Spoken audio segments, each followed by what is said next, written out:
Here's your Jazel Auto News update for December 6th. And our first story today is the Chevy Bolt EV is actually going to be returning after GM discontinued the current version, but now we'll have their new updated Ultium batteries with a whole new generation coming in 2025. Yeah, it's hard to get excited about a Chevy Bolt. You know what I mean? The batteries could be cool. Hopefully, that leads to better technology for everyone else and maybe longer lasting, whatever it may be. But it doesn't look like they have specifics on what to expect. Yeah, and that was kind of the problem with the Bolt was like the last generation was affordable, but it wasn't very exciting, and people just kind of really didn't flock to it. Yeah, and I mean they put a little logo on it now, but I wonder like if it's going to change substantially based on design and everything else, because that's kind of thing. It's kind of a snooze fest. And after nearly a decade on the market, Jeep is discontinuing the Renegade compact SUV, and Fiat will be discontinuing the similar 500X SUV. They're built on the same platform, probably leading the way for some new electric vehicles that they had kind of showed off a little while ago. But sales have kind of been down on these for a while now.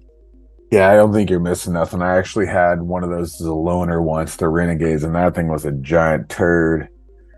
You can get on the freeway at over 50 miles an hour, so I don't think you're really missing much with it.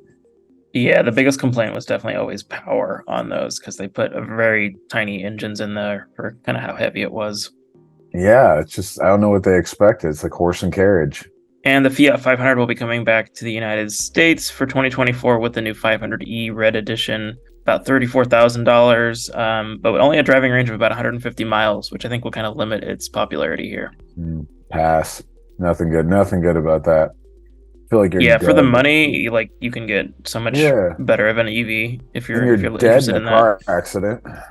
And the first Tesla Cybertrucks are finally reaching customers with the top end model called the Cyber Beast with about 845 horsepower, but quite a bit more expensive than they originally announced, with all-wheel drive version starting at about $80,000. Hey, like we just said, I'll believe it when I see it. Like how many times we heard the Cybertruck's coming out, and then you could put $100 deposit. Now they're instantly regretting that because it's going to be way more pricier. I did watch a cool video of it beating a Porsche while towing a Porsche. That was pretty cool. I did a Porsche on a trailer and it beat the 911 while towing a 911. That was kind of impressive. But if I see one out in the road, I'll believe they exist. Until then, it's just all talk.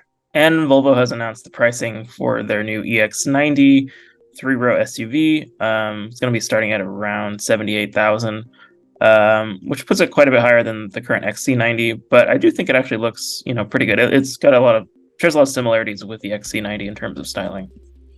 Yeah, I'm not upset with how it looks. I also like you got that 496 horsepower performance option. I wonder if it's just a bigger battery or whatever it may be. Yeah, it's a twin motor. It's cool. I mean, it's good looking. If I don't know. I guess it's like a family wagon, you would think, kind of, right? Yeah, 3 rows of seating. What's the range? Decent amount of space. I think they're estimating about 300 miles. Yeah, it's kind of par for the course right now. Yeah. And not too shabby. It's one of the better electric SUVs you've seen. And the first stretch of inductive charging road has been installed in North America, in the state of Michigan, by a company called Electrion. And they're kind of aiming this to be more used, I think, for like buses and, city vehicles, things like that will kind of be sitting in places like, bus stops or something like that for a little bit of a time, just so they can charge up while they're on the road, so they don't have as big of batteries. Like a bus lane. You can see some idiot sitting there where the bus is supposed to be parked trying to charge his car. For free, yeah. For free, exact. Well, they'll figure out a way to charge you. That won't be free for a long time. They're going to try to capitalize on making some money off that at some point in time, especially if it becomes popular. I think it could make sense too for even, installing in parking lots or like at your house or something. So you don't have to plug in when you get home. You can just park in your garage and it just charges automatically. I wonder if they would make like a charging pad, right? So you obviously can't go under your concrete if it's already there, but you just pull up on this pad and that'd be kind of like a giant cell charger, but you just park your car on it and it just charges your car. Yeah, that's essentially how they work. It's just kind of like those big coils. It's just, scaled up to be car sized. Yeah. God, I wonder the time frame though. If it takes 8 hours to charge your car, the plug-in, you think it's like 4 days to charge it just sitting on a pad? That I think they said around 19 kilowatts is their peak right now, which I don't really know what that would count or how long that would take. Probably like 4 or 5 hours to charge a car.